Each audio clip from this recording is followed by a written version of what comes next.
the top 10 college football games of the weekend. I'm going to give you 10 reasons to watch college football this weekend. This is a great game, tight game, coin flip, because of the atmosphere, because of the setting, because of both teams, honestly, for the college football playoff positioning, who's going to make their case at the end of the season, who's going to be on the outside looking in. With it comes some really big-time matchups this weekend in college football. And I'm not calling the upset, Hutton, but I think they're going to take this thing well into the fourth quarter. Number one, I think some may flip-flop 2-1, but not me. I'm way more interested in this game for a number of reasons. Some pivotal matchups coming up yes. for the college football playoff positioning, who's going to make their case at the end of the season, who's going to be on the outside looking in. We may be looking back to this weekend, Chad. It is quite the list. Hutton, fall is here, too. I mean, there's a crispness in the air. Autumn there's has a arrived. scent. Autumn is here, and with it comes some really big-time matchups this weekend in college football. It is time for Withrow's top 10 games of the college football weekend. Need more reasons to watch college football? It's time to bang some hats. Here's Chad Withrow's must-see games this weekend. I certainly don't need any more reasons to watch college football. You probably don't either, but I'm going to give you 10 reasons to watch college football this weekend, including an appearance from a network carrying a game that has never, ever been featured before in the top 10, Hutton. I'm going to let you guess as to what that might be. We've had a CW game a couple times earlier in the year. We had an ACC network game before in the top 10. Okay. We've had Big Ten network. I'm pretty sure that we have a network never before seen in a top 10 coming this week, but not yet. We start with game number 10. Let's go to the SEC. No surprise here. We're going to start at the end of the top 10 and end at the top of the top 10 with some big-time SEC matchups. Number 4, Alabama, a 12.5-point favorite at South Carolina. 2:30 Central Time, 3:30 Eastern on ABC. Now, you may be looking at this thinking, oh, Alabama's going to roll. South Carolina's offense is limping. They just lost 26-7 to Oklahoma. Hutton, I got a funny feeling that this game is going to be right there in the balance in the fourth quarter. This is a Shane Beamer special at South Carolina. Like the Phoenix, the Gamecocks will rise from the ashes. Wow. And I'm not calling the upset, Hutton, but I think they're going to take this thing well into the fourth quarter and be right there with a chance to upset Alabama at home in Columbia, South Carolina. If we had a matchup, Withrow just said the Gamecocks will rise. The Cocks will rise. And DeBoer's track record against unranked teams when they're a big favorite, it's risky. It's a risky play, but I have no confidence that South Carolina's offense is going to go toe-to-toe with Ty Simpson and company. I feel like if Lenora Sellers is going to have one huge moment this year, this is the game I'm circling. He's got the talent to do it and carry a team on his broad shoulders. Yes. I think he's going to do it this Saturday. I think we're going to have a really good game. It was last year. Obviously could be wrong, but I think South Carolina goes toe-to-toe with Alabama on Saturday. Another game where I think a team's going to go toe-to-toe with a chance to win and may even pull off the upset is my 9th game of the college football weekend, staying in the SEC. Number 22, Texas, a 7.5-point favorite on the road at Mississippi State. Texas offense has been really bad. Mississippi State's offense has been really good, and it was good a week ago against a really good Florida defense also. Turnovers were the problem for Mississippi State in that game, including the last one, a tipped interception where they were entering field goal range, the chance to kick a field goal and win the game in the closing seconds. Instead, they lose again. Jeff Lebby has yet to win an SEC game. He was 0-8 a year ago, off to an 0-3 start this year in conference. Is this the breakthrough game for Mississippi State against a Texas offense? Hutton that's struggling, their defense is good, but can that offense put up enough points with Mississippi State, a team that I feel like is going to score some in this game even against a good Texas offense? They can hang with pretty much anybody at home. Texas defense. Levy's teams play with a lot of grit. Texas is very unpredictable. Cowbells. I have more faith that Mississippi State wins than South Carolina. I do too. For instance. Oh, yeah. And Vegas does too, by the way. That's a 7.5-point line as opposed to almost a 13-point line. So it's almost identical to Tennessee. Yeah, Tennessee and Kentucky down to 7.5. Tennessee, Kentucky just missed the cut here. Okay. I think those other two games are a little bit more intriguing to me for people to watch on a Saturday. The other one's at Kroger Field. We'll see. Yeah. I say that, and the Kentucky-Tennessee will be a Kroger Field instant classic on Saturday night. The K. Roger. Yes. Oh, yeah. When you name your field after a grocery food store chain, you know you got something going on right. Game number 8 this week. Not going to get into a lot of this because this may be a wrong team favorite pick for someone on our panel a little bit later. Number 23, Illinois at Washington. The Huskies, a 3.5-point home favorite, 3:30 Eastern Time on Big Ten Network. Luke Altmire and the Illinois passing attack, they're going to take some shots. They've done it all year. Illinois, in fact, 5-0 when averaging 7.5 yards or more per completion. But Washington is among the best teams at converting third downs, and Illinois is one of the worst teams defensively at stopping third down conversions. Can Washington and their ground attack, quarterback Damon Williams, a great runner as well, can they keep Illinois and their great offense off the field in this one? Illinois is the only Big Ten team to score 10 or more points against Ohio State so far, I believe. I mean, Washington mustered how many? 6? Well, they're the only team then, because the Texas scored 7 also against them. Yeah. I don't think anybody else has scored double digits against Ohio State. Yeah, so, I mean, advantage Illinois. Yeah. Should be a good quarterback matchup here. No doubt. Another good quarterback matchup is our 7th-ranked game of the week. Going to the Big 12, Houston at number 24, Arizona State, the Sun Devils, 6.5-point favorite, 8 o'clock Eastern, 7 Central on ESPN2. Connor Wickman versus Sam Lovett. Big game in the Big 12. Arizona State coming off that big upset at Texas Tech. I'm not going to say much more about this game because I know this will be featured in Wrong Team Favored, so don't want to steal the spotlight. Houston 3-0 on the road this season. Wickman averaged 7 rushing yards per attempt against Arizona. He's the first FBS quarterback to rush for 7 yards per carry and throw 3 touchdown passes against a Power 4 opponent this season. As much as we see quarterbacks run with the football, that surprised me. You know, Willie Fritz has done a good job. One loss there at Houston this year. Yeah. We don't talk a lot about the Cougars, but done a terrific job with that program. Game number 6, Hutton. We're going to a network we've never gone to before in my college football top 10. Is it PBS? Kansas State at Kansas. I wish. The Jayhawks, a 2.5-point home favorite. This game, 11 a.m. Central Time kickoff on TNT and HBO Max. Wow. Is where you can see this game. TNT kickoff. Big game. Beth Mullins would love this thing. TNT. I haven't even looked at the forecast. Kevin Harlan? But this game screams big game Beth forecast weather-wise in Kansas, I'm sure. Yeah, find it. And I'm sure that we can find out that it's a perfect game for big game Beth. Both these rivals coming off a bye week. 16 straight wins for K-State in this series. Crazy. First time since 2009 that Kansas is a favorite in this game. And for good reason. Jalen Daniels, their quarterback, been terrific. Over 1,700 yards passing, 18 touchdowns, only 2 interceptions. Problem for Kansas, the other side, Avery Johnson, also a great dual-threat quarterback. Over 1,500 yards passing, 13 touchdowns, also rushed for 238 and 3 TDs. Hutton, what is the forecast for this game? It is 52 degrees with a 90% chance of rain. There we go. All right. I heard 52 and I thought too warm, and then I heard 90% chance of rain, and I'm thinking, no better way to wake up a bunch of hungover co-eds and students on a campus than the sweet, sultry tones of Big Game Beth Mullins. Jayhawks are finally going to get their win after 16 long seasons. We're going to find out if Big Game Beth has a game this week at all again. She's been remarkably absent from my weekends here recently. Yeah. After calling that Titans game. Game number 5 Titans do play this week. They do. And hey, it's a Big Game Beth special. She's going to get a game. It could be Colts Titans. Game number 5 this week. Number 11, BYU. The Cougs on the road to take on the Cyclones of Iowa State. Iowa State a 2.5-point favorite in this game. 3:30 Eastern Time, 2:30 Central on Fox. BYU undefeated, but the Cyclones are angry. They lost 2 in a row before the bye last week. And the running game, this is what's key to know about BYU and why they've been so successful. Running the football travels on the road, and that's where they're going this week to Ames, Iowa. Running back L.J. Martin is 5th nationally in yards. Quarterback Baerbockmeyer, terrific. 25th among quarterbacks in rushing. BYU ranks 10th nationally in pass efficiency defense also. They're going to need that pass defense against a really good quarterback in Rocco Becht for Iowa State. Yeah, I'm picking BYU and Baerbockmeyer until I have a reason not to. That's right. Right? They haven't given me one yet. Even if Baerbockmeyer gives me a reason to not pick him, I'm going to have a hard time picking against Baerbockmeyer and his number 47 at the quarterback position. You're right, though. Running backs will thrive here. Hutton, let's do a little group of 5 flavor here for game number 4. Number 18, South Florida. The Bulls are a 4.5-point favorite on the road at Memphis. Noon Eastern, 11 a.m. Central kickoff on ESPN2. Memphis is coming off a terrible, let's just flat out say what it is, terrible loss. They were a 24-point favorite on the road at UAB, and they lost to interim coach Alex Mortensen, son of former legendary reporter Chris Mortensen, taking over for Trent Dilfer there. Did a great job in game number 1.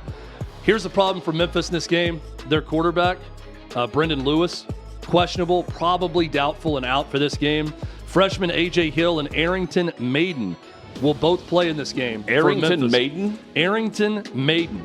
Arrington Iron Maiden. The great underrated band.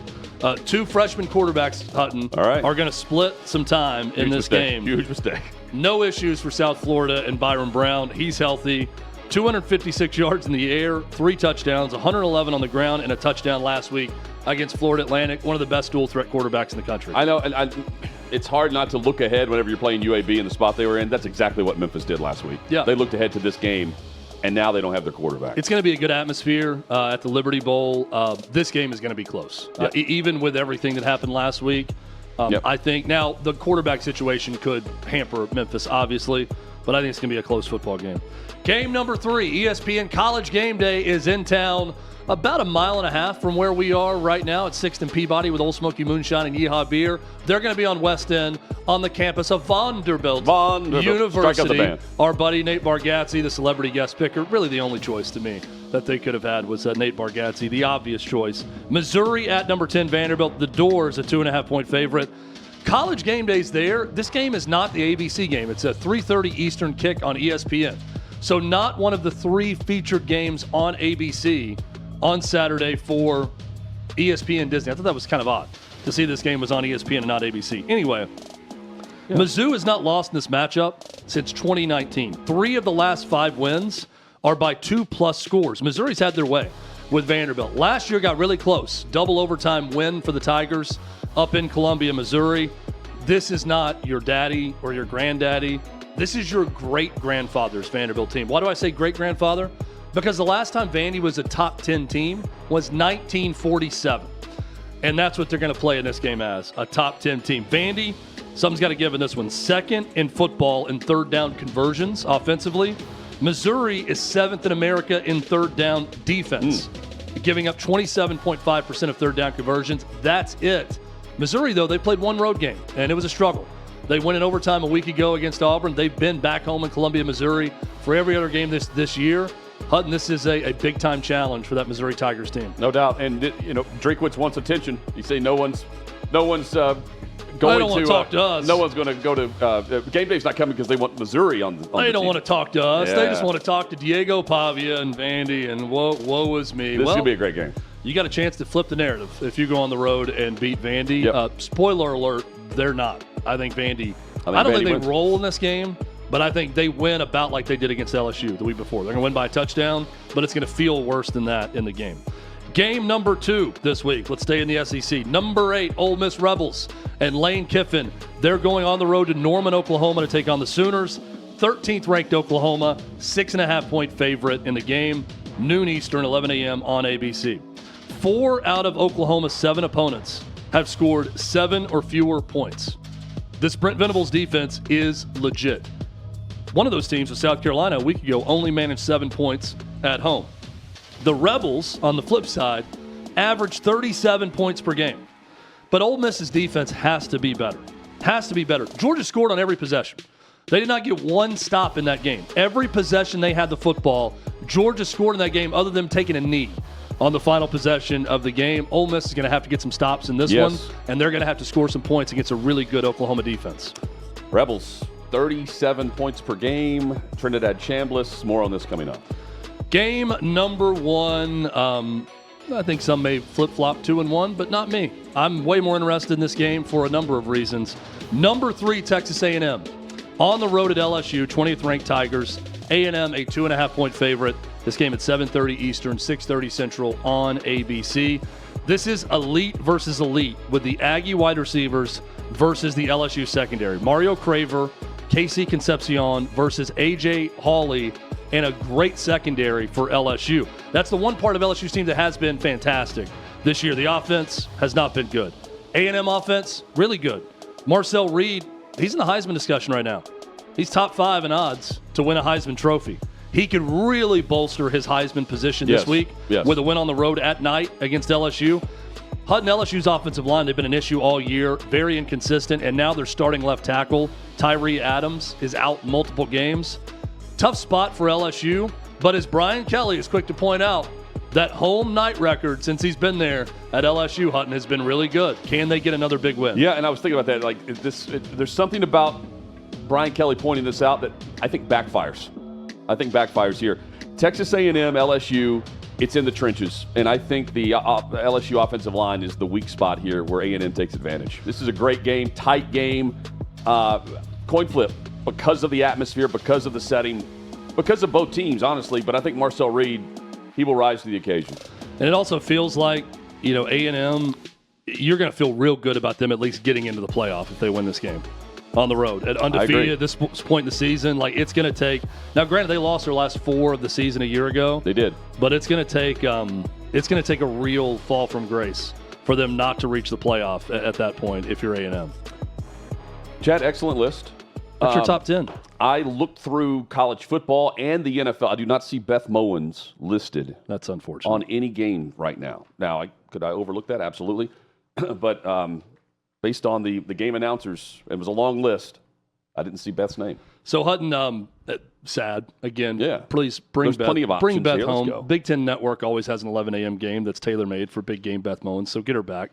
The remaining schedule for A&M, if they're able to win, they get a bye week. They go to Missouri, which will be very tough. Then they get South Carolina at home, Samford at home, and they close at Texas. So, again, they could, if they win this, they could lose at Missouri and at Texas and still likely be fine for a playoff spot. Yep. Coming up, one big thing on every NFL game, we get you ready for the football weekend here on Hot Mic.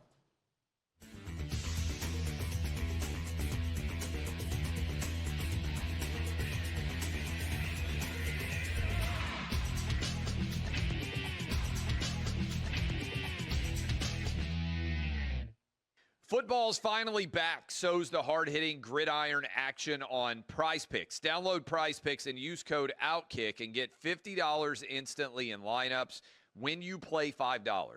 Must be present in certain states. Visit prizepicks.com for restrictions and details.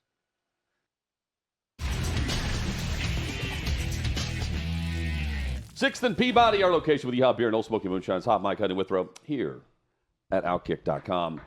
Chad got you ready for college football. Now it's time for the National Football This guy will get League. you ready. One big thing on every NFL game. 6 teams on the bye. Fantasy football owners know this. Raiders, Seahawks, Rams, Jags, Lions, Cardinals. 6. We had 2 last week. We start with Dolphins, Falcons. Falcons favored by 7. Over-unders at 44.5. This is one of the lower totals of the week. A lopsided game expected here. Bijan Robinson, he's topped 100 total yards in 4 of his last 5 games. The Dolphins' defense allows over 5 yards per carry to running backs this season. Atlanta's defense starts strong. They allow the fewest first-quarter points in the NFC. And Tua Tagovailoa, he was benched last week. That's 3 interceptions in 2 straight games. He's tossed 2 or more INTs in the 12 games since 2022. That's the most among starting quarterbacks. So maybe another one here against Atlanta's D. Ravens and Bears. Ravens are favored by 6.5 here. Baltimore comes off the bye week. They're 1-5. Lamar Jackson coming off of injury. It's a Bears defense that has been opportunistic.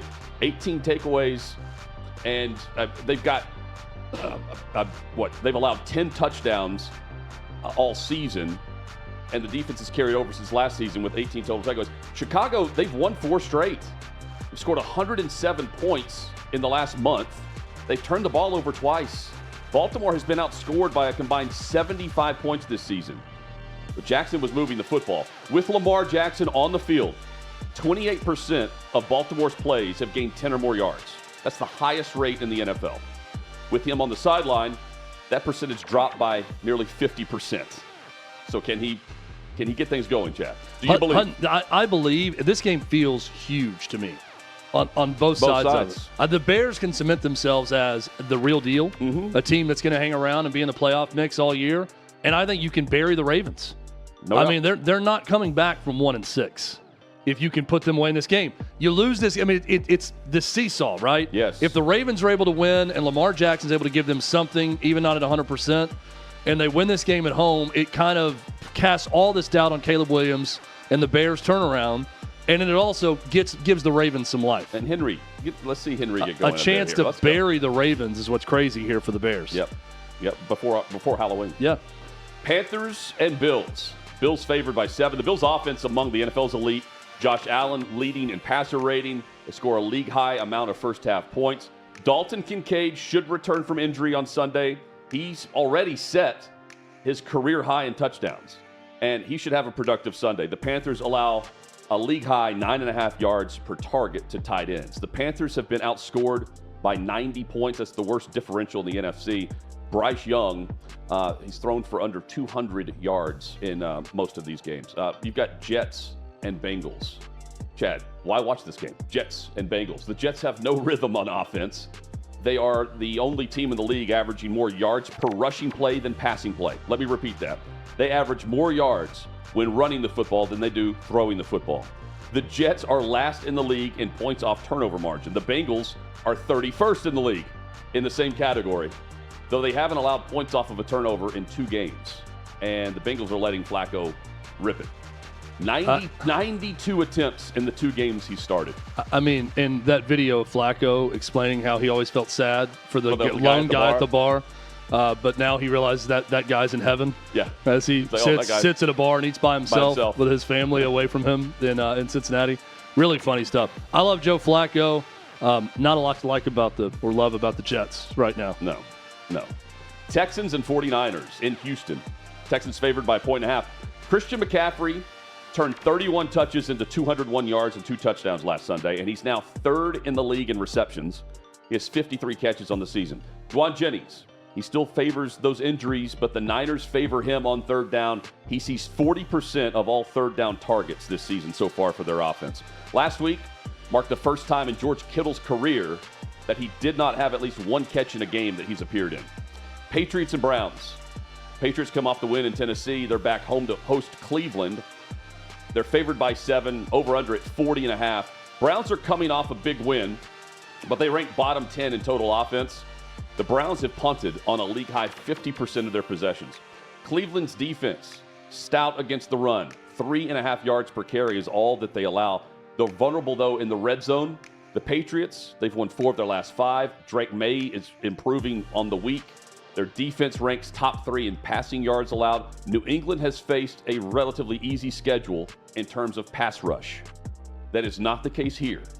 Drake May is going to have to get the ball out quickly. Cleveland has forced the quickest time to throw in the NFL for all quarterbacks, an average of 2.6 seconds per attempt. Eagles back home against the Giants, favored by a touchdown. Jackson Dart completed only 45% of his passes last week, but he still threw for 300 yards in that game against Denver. The Giants have scored 8 touchdowns from outside of the red zone. That's tied for 2nd in the league. That's Jackson Dart entering the lineup there. In the Eagles' run game, they've struggled. An offensive line currently better at pass blocking than it is at opening up the run game. Saquon Barkley averaging 3.3 yards per carry this season. No player has a lower rate with as many rush attempts. Late afternoon for you. Saints and Bucks. Buccaneers favored on the road here by 4.5 points. They're 5-2 on the season. Over under 46.5. It's one of the higher totals. Maybe some fireworks here. Tampa scores from all over the field. They have 8 touchdowns from outside of the red zone. Emeka Egbuka is back in the lineup for the offense, but Mike Evans likely to miss the remainder of the season with a broken clavicle. That means his streak of 11 straight 1,000-yard seasons is going to end with him tied with Jerry Rice for the most ever in that category. Spencer Rattler, by the way, he came back to earth last week. He entered week 7 with only 2 turnovers. He tossed 3 picks and lost a fumble against the Bears. That's the Rattler we know. It's not good. The Rattler is rattled, is what you're saying. That's, last week he was. Yeah, the Bucks not rattled. Cowboys in regular season mode, at least offensively. They're 3-3-1 though on their record. Broncos are 5-2. They're hosting Dallas. Total is high, 50.5, because both teams compete in high-scoring matchups. The Broncos were awful in week 1. They have played games with a combined score of 57 points against the Indianapolis Colts, 43 combined points against the Chargers, 65 points this past Sunday against the Giants. All of those games decided by 3 points or fewer. Shootouts. CeeDee Lamb returned to the Cowboys lineup. He put up big numbers last week. This week, Chad, he's facing a Denver defense that has allowed just one touchdown to a wide receiver all season. Who's really good in the AFC? That's kind of the question I keep asking myself. Chargers looked good last night. Yeah, you're right. Are the Broncos for real? You think this is the measuring stick? I don't know if it's the measuring stick, but it's a measuring stick. I think it's one of the more exciting games. Yeah. Just for offense. Well, the Colts, a good example of a team that I think is legit in the AFC, but I don't. Chiefs look pretty good. They're coming around now. It's a weird. Yeah. The Bills haven't been as dominant as I want. Ravens are down. There's right. a team to keep my eye on in the AFC are the Denver Broncos. Yep. You mentioned the Colts. They're favored by 14 against the Titans. They're hosting this in Indianapolis. Double the spread. Titans at 1-6. I would double the spread here. The Colts have a league-high 34 red zone trips this season. They average 33 points per game. The Titans have reached the red zone 11 times. Oh, my gosh. All season. That's a league low. They average 13 points per game. They played 7 games, by the way, for those that aren't good at math. The Colts have reached the red zone 34 times. The Titans have reached it 11. On top of that, Tennessee's defense allows 42 points off turnovers. The Colts have the best rushing attack in the league. Jonathan Taylor leads the league in yards and touchdowns. He's gained over 500 yards after contact. If they had a band, strike up the band. I would double the spread here. Take the first half over, too. First half over, double the spread. Yeah. Tease that thing up to 27.5, and you'll be sitting pretty. Yep. Sit back. Have a cold one. Yeah. Sunday Night Football, Steelers-Packers. Rodgers against his former team. He could become the 5th starting quarterback ever to record a win against each of the 32 teams in the NFL. That's he's going to join a list with Brett Favre, Peyton Manning, Tom Brady, and Drew Brees with a win here. Jordan Love, though, it's hard to beat him on Sunday night. He started 4 games on Sunday Night Football. 12 touchdowns, no interceptions, a quarterback rating of 121 when he plays on Sunday Night Football. Green Bay's offense just stays on the field. They've converted a league-high 48% of third and longs. Third and long measured by 3rd and 7+. They have converted 48% of those plays. Goodness. The NFL average is 23%. It's not bad. That's getting after it. It's getting it done on 3rd and long. Finally, Monday Night Football, Chiefs and Commanders. KC's on a roll. Winners of 3 straight. It's due to the way they protect the football. They give you nothing for free. They turn the ball over only 3% of all possessions this season. And over the past 4 weeks, Patrick Mahomes, 71% on his pass attempts, 8 yards per pass attempt, 11 touchdowns, 1 interception. Marcus Mariota is going to start again for the Commanders. Daniels misses this week with a hamstring injury. That is one big thing on every NFL game. Chiefs with a chance to continue that improvement they've shown here in recent weeks. Huge win over Detroit recently, and then the blowout this past weekend over the Raiders. Yes. Wrong team favorite, shall we? Yes, let's do it. Let's see the scoreboard for wrong team favorite. We go to the scoreboard to see how we're doing. Last week, some are doing better than others. I fell yet again. I took South Carolina at home, and that did not go well for me. Chad, you went with Arkansas over A&M, right? Yep. So we didn't see a covered, but didn't get the win. But Sean saw the victory. He did. SMU back-to-back wins, so he now takes the lead in this competition. Yeah, 21 but points. Everyone's in play. We've done well. I like about this competition that everyone's within reach of each other. Big win for Sean, Hutton in second. I'm in third, and Adam pulling up the rear right now. But everyone's right there. You're one big game, big win away. You don't want to start throwing Hail Marys too early in the season, right, where you're taking 17, 21-point lines. Think about if someone would have picked UAB last week at 24 points. You'd have won the competition. If you can see an upset like that happening, that's where you win the competition. Well, I feel good about this because I'm going with a big game for this week. 4.5 points. Ole Miss on the road here against Oklahoma. And I'm doubling it back up again. I've lost back-to-back games against Alabama. Now I'm going back-to-back against Oklahoma. Ole Miss, to me, the big game for Kiffin was last week. I mean, he doesn't win those massive games. This is a very winnable game for Ole Miss on the road. They're a good team. Oklahoma's a stout team. Ole Miss is a good team, averaging 37 points per game. The Sooners allow just 9 points per game. I get it. But Trinidad Chambliss keeps drives alive with his legs. He's aggressive downfield. They protect the football well. I like that on the road. And I trust that Kiffin will have his quarterback throwing seeds. Give me the 4.5 on the road here for Ole Miss Rebels. Hutton, like you, I'm going to go with a road underdog this week. I don't normally like doing that. I like taking the points or the underdog that's at home, but I think Illinois is better than Washington. And I think Luke Altmire is the type of quarterback with his experience that can go on the road, can go across the country, can go to Seattle and play really well and beat a Washington team that struggles on offense at times.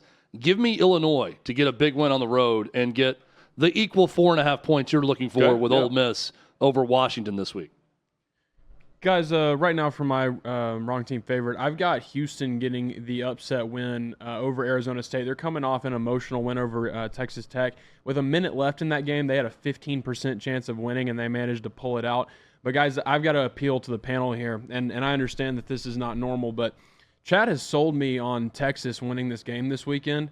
And I would like to change to Texas. And while that's not very fair to Chad, here's my deal. You mean Mississippi State? You want them because they're the underdog. Yes. So here's the deal. Here's the offer I'll make you if the panel will allow this. Okay. If I'm allowed to change the pick and Mississippi State wins, to be fair to Chad, since he sold me on it, I will brave the Starbucks on Monday morning against the staff that Chad is so familiar with over there, and I will pay for and bring Chad his coffee on Monday. I think that the tax you have to pay to deal with the people working at Starbucks next door and their inefficiency is payment enough. So, yes, I accept. Perfect. If Hutton will accept, I'll accept the switch. And what's going to happen now is Houston's going to win. Yeah, there's no doubt. You probably just walked away from the win. No, I want to switch to Houston. I'm joking.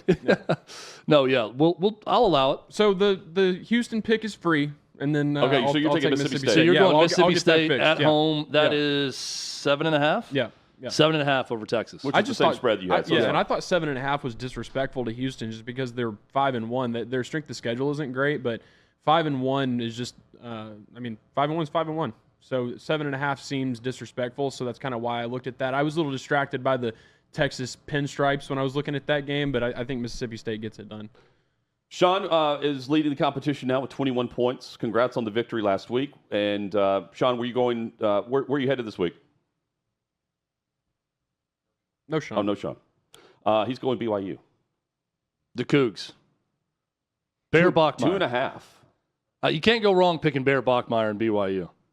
BYU's scrappy group of like 28-year-olds is always dangerous. Sean's basically in Final Jeopardy right now, and he's got the lead, so he doesn't have to wager as much money. Victory, yeah. So you're just trying to get small incremental pieces. Hutton, you and we're not panicked right now. We're going 4.5 also.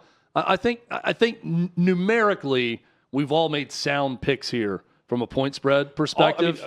If we actually went and rewind here and looked at all the picks, there's a lot of green check marks here, just outright winners. Yeah. So we've done well. Yeah. We've done well. I need a win this week. It's been a while, and those point spreads I'm going to be taking are going to start pushing up and up if I don't get a win this week.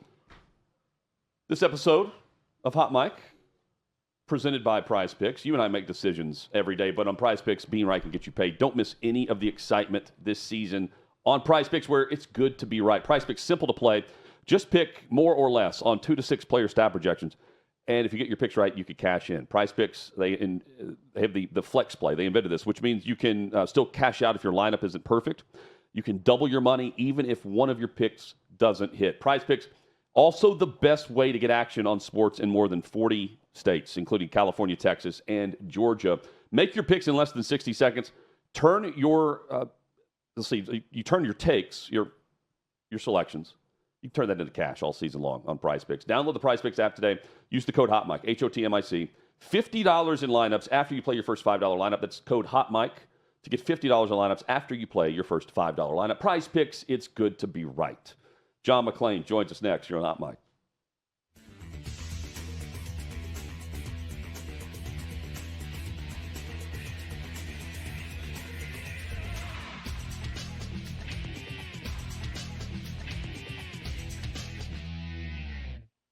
Football's finally back. So's the hard-hitting gridiron action on Prize Picks. Download Prize Picks and use code OutKick and get $50 instantly in lineups when you play $5.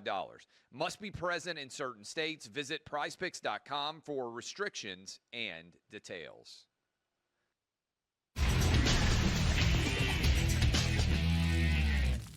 One of the best guys around is John McClain. He just gets it done. And one of the best guys and one of the more well-sourced resumes in NFL media coverage history, I would 5 argue. decades, he's in the Pro Football Hall of Fame. The gentleman is. And he's also a Pro Football Hall of Fame selector. John McClain joins us here on the program. John, good to see you. Great to be seen, guys. Thank you very much. Hey, he's in more Hall of Fames, Hutton, than you and I have ever visited in terms of Hall of Fames. I think that's safe to say about John. He selects for them. He's actually in them. That's fair. John, I want to start here with the FBI investigation and the arrest in the NBA that we saw. It got me thinking. I don't know why I thought about this, but when's the last time we had a suspension for gambling in the NFL? Everyone just follows the policy that they didn't understand? I mean, I'm not trying to Calvin Ridley got suspended for a year. Right. But that was 3 years ago. 3 years ago, I think. I'm just. What do you think the league? Every league's got to be thinking about this now. This isn't just a player in the NBA that can with the prop bets. I'm saying, John, everybody's got to be thinking, what if? Right? I mean, if I'm walking down the street thinking that. First of all, we'd be naive if we think other players weren't doing it. They're just smarter about it. And they didn't get caught on, I guess, wiretaps. They've got text messages. They've got voicemails. I see the attorneys saying, oh, my guy didn't do it. He never do anything like that. And then they've got a text message. So since I went in my first NFL dressing room, there's signs everywhere telling don't gamble. Now the rules are so confusing. You can gamble on other sports, but you can't gamble on yours. And I don't know why anybody who's a professional athlete has to gamble, period. They make a fortune. And Rozier, if you think of all the guys that play basketball, and he's the only one that got caught of current players, his career is over, of course. And the big surprise was Chauncey Billups in that poker game. I don't play poker, but my goodness, looking at all those ways they cheated, that the organized crimes involved and all those things that you can do to win. I can imagine the safeguards they must have in Vegas. But the fact of the matter is the NBA is off to its best ratings ever, and fans don't want to think that. And I don't bet, but boy, people are still going to bet. It's going to be a big controversy, and then it's going to die. Yep. John, well, while we're just talking about the NBA, were you as nostalgic as Chad and I were to have the NBA back on NBC with the theme and see Jordan and all that? The sweet sounds of John Tesh leading us into the broadcast. Houston was playing in that game. Yeah. Well, I watched the first night and watched the Michael Jordan interview. I'm not sure why he wants to get back and be interviewed by Mike Tirico at his house, but I guess he's missing the game. And we had a great game involving the defending champion Thunder, of course, and the Rockets losing by 1 in double overtime. Kevin Durant missed a free throw with 3 seconds left. It would have won the game.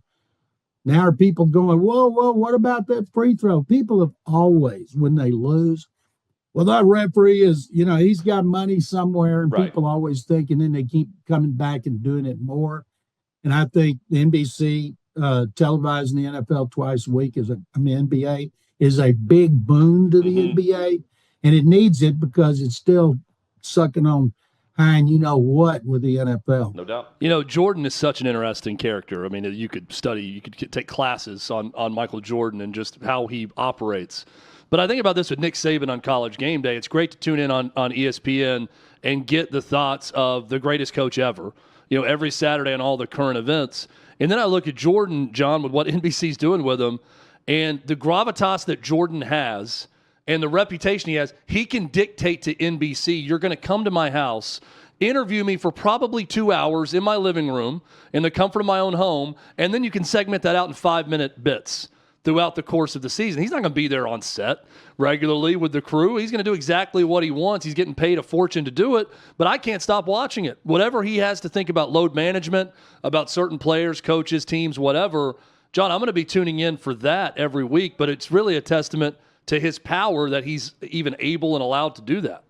I will too, Cadillac, and what an honor for Mike Tirico to get to go there and do it. Yeah. I think the documentary on Jordan, was it The Jordan Rules, was the best ever. The Last Dance was the one that ESPN did, yes.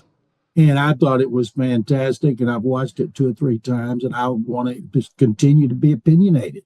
I want to know what he thinks about the game, and players can't wait to see what he thinks about the scandal because it's going to be such a hot topic in the NBA for quite a while. John, a peculiar game for me this week in the NFL. Panthers are hosting the Bills. The Bills have not been playing all that well recently. The Panthers are 4-3. How's Carolina 4-3? They feel like they're 0-6 to me. They should be. Well, you have to look at their schedule. Andy Dalton may be playing in that game. And I don't care if it's Bryce Young. I don't care if it's Jake DeLong. Buffalo is going to plaster them because the Bills are embarrassed. And they've had a week to prepare for it. So I think it's going to be ugly. And it doesn't matter who the quarterback is for Carolina. But they're doing a great job right now. Who would have thunk it? They got a better record than a lot of teams that were supposed to be better. But I think they will fade soon. Okay, also coming off the bye, Baltimore. Chad, give John your thought on what this game means. It's a huge seesaw swing game, John. I think if the Bears win this, they bury the Ravens in their hopes this season, and they solidify themselves as a true contender. I think if at least for a playoff spot in the NFC, they'd be 5-2 at that point. But then it's a massive swing. If the Ravens can get something out of Lamar Jackson, even not at 100%, and to give the Bears that loss to go to 5-3 would feel a little bit demoralizing for the Bears, given the current state of affairs for the Ravens. What do you think about this one? I want to know how many defensive starters are going to be back who are injured on all three levels. And Madubuike won't be back. He's out for the season, the great defensive end. But the others got Kyle Hamilton and two other members of linebackers and the secondary. If they come back, the defense should be better. I saw Texans put 44 on them and then stink it up with one offensive touchdown at Seattle. So it's all keyed about Lamar so they can score a lot of points. I still think that division is winnable because right now it's become one of the worst. John, I'm interested in the matchup between the Steelers and the Packers. I'm a little bit surprised. I find myself not as interested in the Aaron Rodgers versus his old team storyline. And even Aaron Rodgers talking about a guy who loves attention and to stir things up, didn't really have too much to say that would stir the pot at all about his old team. What do you make of that part of this matchup? I'm with you, Cadillac. I thought when I saw the schedule and saw what Rodgers went to Pittsburgh, I was pumped about it. But he stayed away from controversy. He hasn't said anything stupid. Somehow the Steelers convinced him, don't go on Pat McAfee and stir it up every week. And he hasn't. And he said he's going to retire Packer. You can't get any controversy out of that. Now Green Bay loves him again. But, of course, they want him to lose, and they should because the Packers are a better team. But now it's time for them to start to show being the team that we thought they would be early in the season. Is this Mike McDaniel's final game? Are we headed towards the second firing midseason, or are they just going to play this out through the year with him as the head coach of Miami? I believe John froze there. We'll see if we can get him back in just a moment. I don't know how much more we see the mess in Miami, Chad. Like, he goes from looking like a throwback. Oh, John's back? Okay. John's back. John, is McDaniel going to be the next midseason firing? I believe he will be because everything's so bad. And when you've got a bad relationship with your quarterback, no matter what they say, and the quarterback is being so disrespected by his teammates, you have to make a change and see if new leadership from somebody on the staff like defensive coordinator Anthony Weaver. Anthony was here as defensive line coach and coordinator after Mike Vrabel, and we all thought he would be a head coach. So I think he's gone, probably end up back at San Francisco like Robert Saleh did, working for Kyle Shanahan. But that franchise right now is an abomination. There's a discussion, and we're hearing this here because the Titans have an opening, that Robert Saleh would pair with him. Saleh would be head coach, he would be OC. Not necessarily here, but that somewhere would be the Saleh interview, merry-go-round. That would be his OC. I don't know if I necessarily like that anymore after what I've seen from McDaniel.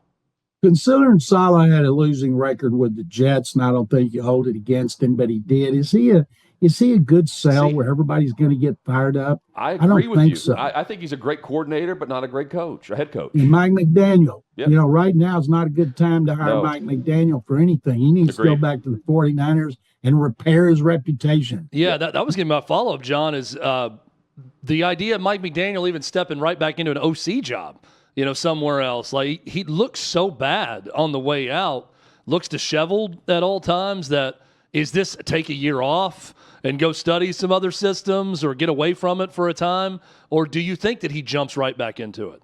Well, next time he gets a head coaching job or an OC job, anytime he's on the field and needs to lose, the capri pants. Yeah. The capri pants wearing coaches, Aaron Glenn and Mike McDaniel, they've won what? 1 game combined? Yeah.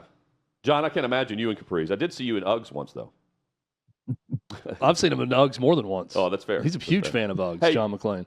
John Gruden hates the capri pants. I saw a video of him just ripping into what coaches should dress like and look like on the sideline. Yeah. And capri pants is not one of them. John, is Denver for real? Can we? Do you know that yet? At 5-2.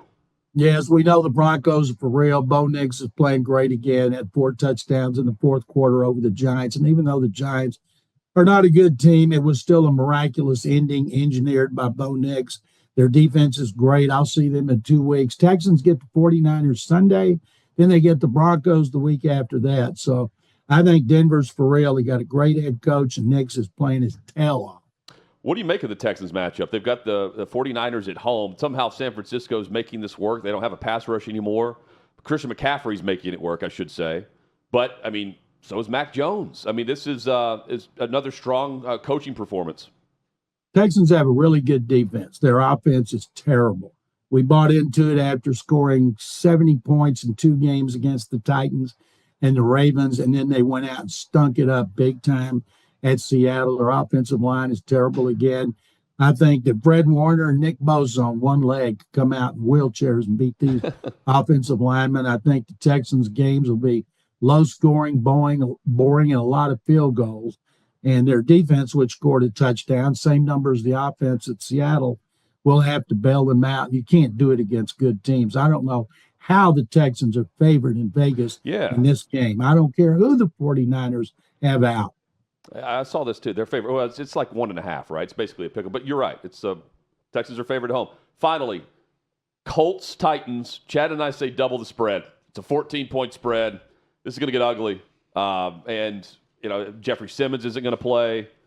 It's not great for the Tennessee Titans. It's great for Indianapolis. Javon Curse ain't walking through that door anytime soon. That's what we're saying about the Titans. Yeah, they can't stop the run. Well, he can walk through the door. Yeah. He just wouldn't be able to put on a uniform. He walks through the door a lot easier now, too. Play better. He's very thin. He's suited up right now. He could still be better than what they got. Yep. The Colts are going to blow them out, almost name the score. John, they have been to the red zone 34 times this season. They average 33 points per game. The Titans have been to the red zone 11 times. 11. That's embarrassing. That you have to. I mean, that is very hard to pull off, even if you suck. Yeah. In this league, I mean, the kickoff rules. You get into field goal range with 1 first down. Oh my gosh, John! Always great to catch up with you. Hope things are well, and we will catch up next week. Guys, thank you very much as always. There he is, the great John McClain. Thank you, John. At McClain_on_NFL if you want to follow him on social. We are just weeks away from the most patriotic award show on television, the Fox Nation Patriot Awards, back better than ever, hosted by our very own Sean Hannity.